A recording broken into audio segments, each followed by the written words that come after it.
Hello everyone, இன்றைக்கி வந்து டே 6ஓட video பார்க்கலாம். இந்த 8 டிப்ஸை நீங்கள் ஃபாலோ பண்ணிங்கன்னா உங்கள் ஹேரோட டேமேஜை ரெடியூஸ் பண்ணி ஹேர் ஃபாலை கம்மி பண்ணி ஹேர் க்ரோத்துக்கு நல்லா ரிசல்ட்ஸை வந்து நீங்கள் சீக்கிரமாக பார்க்கலாம். நம்பர் 1, நம்ம ஆயில் எப்பவுமே அப்ளை பண்ணுறதுக்கு முன்னாடி நம்ம ஸ்கேல்ப் வந்து ரொம்ப நீட்டாக இருக்கணும், க்ளீனாக இருக்கணும். இந்த டஸ்ட்டு பொல்யூஷனால் நம்ம ஹேரில் இருந்துச்சுன்னா நம்மளுக்கு ஆயில் வந்து ஸ்கேல்ப்குள்ளே அப்சர்வ் ஆகாது. நம்பர் 2, நம்ம ஆயிலை வந்து எப்பவுமே லைட்டாக வார்ம் பண்ணிவிட்டு நம்ம யூஸ் பண்ணோன்னா பிளட் சர்க்குலேஷன் நல்லா இம்ப்ரூவ் பண்ணி ஹேர் க்ரோத்துக்கு நல்லா ஃபாஸ்ட்டாக ரிசல்ட்ஸை வந்து நம்ம பார்க்கலாம். நம்பர் 3, ஹேரை வந்து பார்ட்டிஷன் எடுத்து நம்ம வந்து அப்ளை பண்ண ஸ்டார்ட் பண்ணணும். அப்போ தான் வந்து நம்ம ஸ்கேல்ப் ஃபுல்லாக வந்து ஆயிலை வந்து அப்ளை பண்ண முடியும்.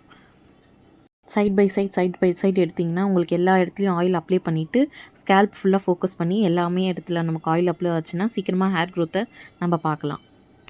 நம்பர் 4, எப்போவுமே நம்ம வந்து நம்மளோட நெயில்ஸை யூஸ் பண்ணி மசாஜ் பண்ணாமல் அந்த விரலை வந்து யூஸ் பண்ணி மசாஜ் பண்ணிங்கன்னா ஹேருக்கும் நல்லது, ஹேரை வந்து பிரேக்கேஜ் இருக்காமல் பார்த்துக்கலாம்.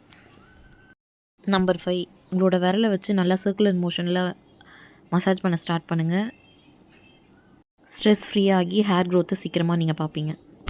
நம்பர் 6, ஸ்கேல்பில் அப்ளை பண்ணதுக்கப்புறமா டில் லென்த் வரைக்கும் பொறுமையாக அப்ளை பண்ணுங்கள். நம்பர் 7, ஆயிலை வந்து 7 to 8 ஹவர்ஸ் வச்சுக்கலாம், அப்படி இல்லைனா ஓவர் நைட் விட்டுடுங்க. நம்பர் 8, ஆயில் அப்ளை பண்ணதுக்கப்புறம் மைல்ட் ஷாம்பு வச்சு வாஷ் பண்ணுங்கள்.